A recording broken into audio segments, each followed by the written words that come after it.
सहस्र दळ ब्रह्मरंध्रजाचे घर, 17वे निरंतर वसे जेथे. रक्त शुभ वर्ण निळपीत दिसे, दृष्टे शुद्ध असे तयामध्ये.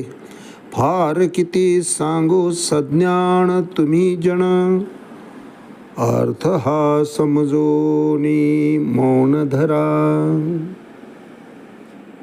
गुह्याचे ही गुह्य निवृत्तीने दाविले, मीची वाचा हो बोले बोलतसे. माऊली ज्ञानेश्वर महाराज की जय. एक तरी बोबी अनुभवावी या ज्ञानयज्ञात आपण श्रीमद भगवद्गीता अध्याय 8 अक्षर ब्रह्मयोग त्यातला श्लोक क्रमांक 13 आणि माऊलींनी या श्लोकवर ज्ञानेश्वरी 8व्या अध्यायामध्ये 118 क्रमांकाच्या ओळीनं केलेलं भाष्य याचं आज आपण चिंतन करणार आहोत.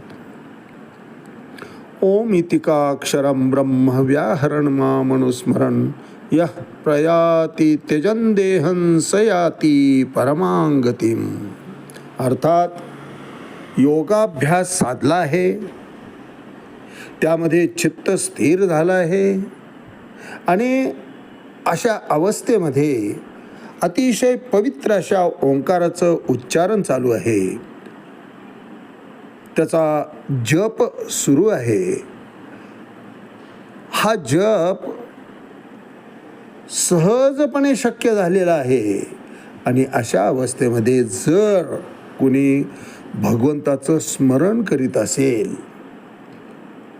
आणि त्याच क्षणी हा सगळा योग घडलेला आहे आणि अशा क्षणी साधकानं आपल्या देहाचा त्याग केला असेल तर त्याला निश्चितपणे आध्यात्मिक लोकांची अर्थात भगवत धामाची प्राप्ती होत असते. आणि एकदा या भगवत धामाची प्राप्ती झाली की भगवंत सांगतात की यद्गत्वा न निवर्तन्ते तद्धाम परमं मम. अहो महाराज, स्वर्गाची प्राप्ती झाली तरी क्षिणे पुण्यमर्ते लोकम विशंती. पुण्याचा क्षय झाला की या मृत्यू लोकामध्ये पुन्हा त्या जीवाला यावं लागतं. परंतु भगवंत सांगतात की यद्गत्वा न निवर्तन्ते तद्धाम परमं मम. स्वतःच्या धामाची ओळख करून देताना भगवंत सांगतात की अर्जुना, एक वेळेस त्या धामामध्ये प्रवेशित झाला जीव की पुन्हा त्याला या मृत्यूलोकी येण्याची आवश्यकताच राहत नाही. त्याला मी मोक्ष प्रदान करत असतो, माझ्या धामाची त्याला मी प्राप्ती करून देत असतो. या कलियुगामध्ये हरे कृष्ण मंत्राचं कीर्तन स्पष्टपणे मोक्षाकरता संमत करण्यात आलेला आहे महाराज. हाच मंत्र विस्ताराने म्हणजे हरे राम राम राम हरे हरे, हरे कृष्ण कृष्ण कृष्ण हरे हरे. हा 16 अक्षरी मंत्र जो आहे याला महामंत्र म्हणण्यात आलेला आहे महाराज. आणि या मंत्राचं मंत्रोच्चार करीत असताना ते उच्चारण हे 4 वाणीमध्ये जेव्हा प्रगत होत जातं, सुरुवातीची वाणी असते वैखरी. समर्थही सांगतात की प्रभाते मनी राम चिंतित जावा, पुढे वैखरी राम आधी वदावा. वैखरी वाणीनं तुम्ही मंत्रोच्चार करा, भगवंताचं नाम घ्या.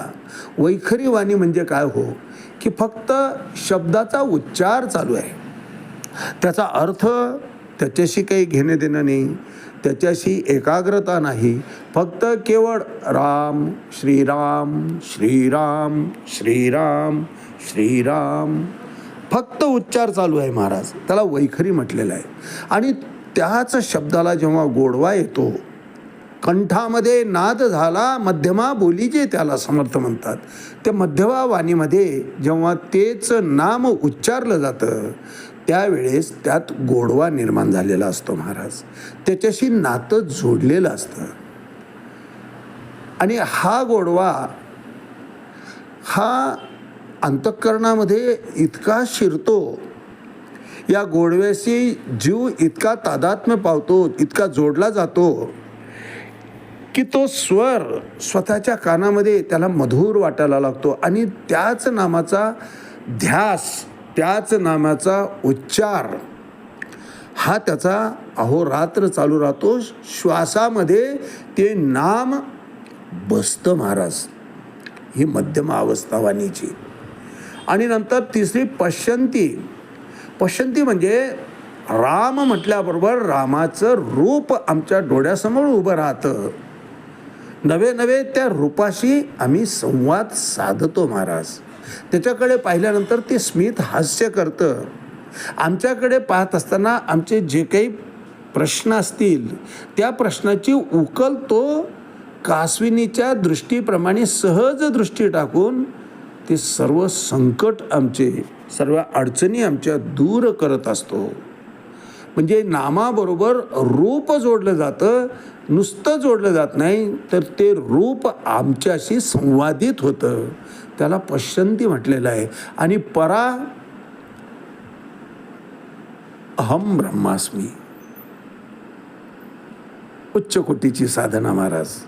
बऱ्याच वेळा आपण पाहतो आरती चाललेली आहे आणि एखादा महात्मा आपल्याच नादामध्ये हसत असतो आणि बसलेला असतो, ध्यानस्थ बसलेला असतो. त्याचा संवाद परमात्म्याशी चालू असतो. आरती चालू आहे, इकडे त्याचं भानही नसतं आणि आम्ही सहज नाव ठेवून जातो की एवढा मोठा महाराज आहे आणि आरती चालू आहे, याला उभं राहायचंही कळत नाही का? नसतं महाराज तिथं. राम म्हणता रामची होईजे, पदी बैसोनी पदवी घेईजे. राम राम राम म्हणताना मीच राम, अहम ब्रह्मास्मी ही अनुभूती त्याला मिळत असते, त्या जीवाच्या ठिकाणी मिळते. तुका म्हणे त्याच्या नावे तोची होईजे स्वभावे. नाम घेता घेता चिंतने चिंतने तद्रुपता या न्यायाप्रमाणे जीवाला जीव आणि शिव हे इतकं ऐक्य साधलं जातं जीवाच्या ठिकाणी की त्या ठिकाणी द्वैत संपतं महाराज. अहो चला ना कीर्तनाला, काय ऐकायचं आहे हो? सगळंच ऐकलेलं आहे. अभंग घेतला की तो अभंग आणि कीर्तनकार कीर्तन करत असताना त्याच्यावरचे दृष्टांत. कीर्तनकाराने पहिला शब्द उच्चारला की कीर्तनाचा शेवट करतो. इतकी श्रवण भक्ती झाली आहे महाराज. एखादं पुस्तक हातात घेतलं की ते वाचलेलं नसेलही कदाचित, पण जेव्हा वाचायला लागतो त्यावेळेस ते पुस्तक सांगतं, अरे बाबा रे, हे तुझ्या ठिकाणी प्राप्त आहे, तू वाचलेलं आहेस. ही ग्रंथकृपा, संत कृपा, अशा कृपा झाल्या की ईश्वर कृपा ही आपोआप झालेली असते. गुरुकृपा, वाङ्मय कृपा, ग्रंथकृपा झाली की ईश्वर कृपा ही होतच होते महाराज. आणि एकदा भगवंताची कृपा झाली, सद्गुरूची कृपा झाली की जीव दशा संपते. असो ऐसा कोठे आठवची नाही, देहीची विदेही भोगू दशा. अशी अवस्था त्या माणसाच्या ठिकाणी, त्या साधकाच्या ठिकाणी प्राप्त होत असते महाराज. आणि हीच मोक्षाची अवस्था आहे. कृतकृत्य झालो, इच्छा केली ते पावलो, निरीच्छ होऊन जावं. कुठल्याच प्रकारची इच्छा नाही, कुठली आशा शिल्लक नाही, कुठला विषय शिल्लक नाही.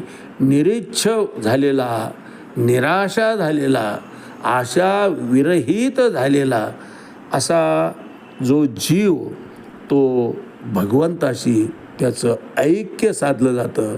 आणि हरे राम राम राम हरे हरे, हरे कृष्ण कृष्ण कृष्ण हरे हरे हा मंत्र त्याच्या श्वासामध्ये इतका एकजीव होऊन जातो की प्रत्येक श्वासापरत तो उच्चार आपोआप होत असतो महाराज.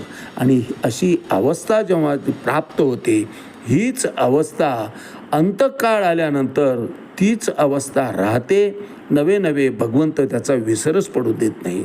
नाहीतर एरवी सामान्य तुम्हा आम्हाला मरण असताना मरणाच्या यातना इतक्या असतात महाराज की भगवंताच्या नामाकडे जायला त्या जीवाला टाईमच नसतो, किंवा भगवंताचं नाम, त्याचं रूप, त्याचं स्मरण त्याला होतच नाही. देहाच्या वेदना इतक्या देतात, असह्य होतात. परंतु असा जो साधक आहे, ज्यानं अशी अवस्था प्राप्त केलेली आहे, श्वासाबरोबर नाम फिट झालेलं आहे त्याचं, अशा माणसाच्या अंतःकाळी कुठल्याच प्रकारची वेदना त्याला जाणीव होत नाही. भोगावरी द्यावा, संचिताचा करून ठेवा, अशा सहज विचारानं आलेलं दुःख शरीराकडून भोगलं जातं.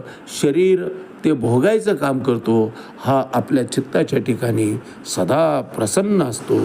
हीच मोक्षाची अवस्था आहे महाराज. द्वैत संपून जाणं म्हणजेच मोक्ष आहे. ब्रह्म जे देखणे द्वैत जेव्हा गेले, शरीर ते झाले ब्रह्मरूप. त्याचा देहच तो ब्रह्म होतो. परब्रह्मची मनुष्य वेखे ओळख तू माऊली तर सांगतात की ज्ञानाग्नीचेने मुखे जेने जाडिली कर्म अशके, तो परब्रह्मचे मनुष्य वेखे ओळखतो. परब्रह्मामध्ये आणि त्या जीवामध्ये काहीच फरक राहत नाही. इतका एकत्व भावमध्ये असा साधक येतो. यावर भाष्य करताना माऊली ज्ञानेश्वरी 8वा अध्याय अक्षर ब्रह्मयोग ज्ञानेश्वरी त्यात 118 क्रमांकाच्या ओळी म्हणतात, म्हणून प्रणवेक नाम हे एकाक्षर ब्रह्म, जो माझे स्वरूप परम स्मरत साता. अर्थात माऊली सांगतात, भगवंत अर्जुनाला सांगतायत, म्हणून जे एक अक्षर ब्रह्म आहे, ते शाश्वत आहे, नाशवंत आहे, एक आणि अक्षर ज्याचं नाम आहे, तो माझे मुख्य परम स्वरूप असून त्या परम स्वरूपामध्ये असा जीव स्मरण करीत करीत करीत जेव्हा देहाचा त्याग करतो अर्जुना, देहाचा त्याग होत असताना त्याची नाड माझ्या नामाशी, माझ्या रूपाशी जोडलेली असल्यामुळं त्या क्षणी माझंच स्मरण तो करत असतो, माझंच रूप पाहत असतो. आणि अशा यद्गत्वान निवर्तन्ते तद्धाम परमं मम, अशा अवस्थेमध्ये जो या जगाचा निरोप घेतो, या देहाचा त्याग करतो अर्जुना, तो माझ्या ठिकाणी प्राप्त होतो. 15व्या अध्यायामध्ये 6व्या श्लोकमध्ये भगवंत सांगतात की यद्गत्वान निवर्तन्ते तद्धाम परमं मम, असं अविनाशी धाम, असं कायमस्वरूपीच्या धामामध्ये अर्जुना मी त्याला प्रवेशित करतो आणि त्याच ठिकाणी तो मुक्तानंदामध्ये उर्वरित आपली अवस्था या ब्रह्मतत्वाची एकरूप होऊन जीवदशेतून पूर्णपणे मुक्त होत असतो. ओम इतिकाक्षरं ब्रह्म व्यास्मरण माम स्मरण यः प्रयाती तेजन देह स याती परमाम गती. त्याला परम गती प्राप्त होते, माझ्या धामाची प्राप्ती होते. याती नास्त्यत्र संशय, यात संशय घेण्याचं आता काहीच कारण नाही भगवंत म्हणतात. आणि माऊली आपलं भाष्य या ओवीर करताना तेच करतात, मनोनी प्रणवेक नाम हे एकाक्षर ब्रह्म, जो माझे स्वरूप परम स्मरत साता. आज याच ठिकाणी थांबूया. रामकृष्ण हरी. पुंडलिक वरदा हरी विठ्ठल. श्री ज्ञानदेव तुकाराम पंढरीनाथ भगवान की जय. माऊली ज्ञानेश्वर महाराज की जय. जगद्गुरु तुकाराम महाराज की जय. शांती ब्रह्म एकनाथ महाराज की जय. आदि शक्ति मुक्ताबाई की जय.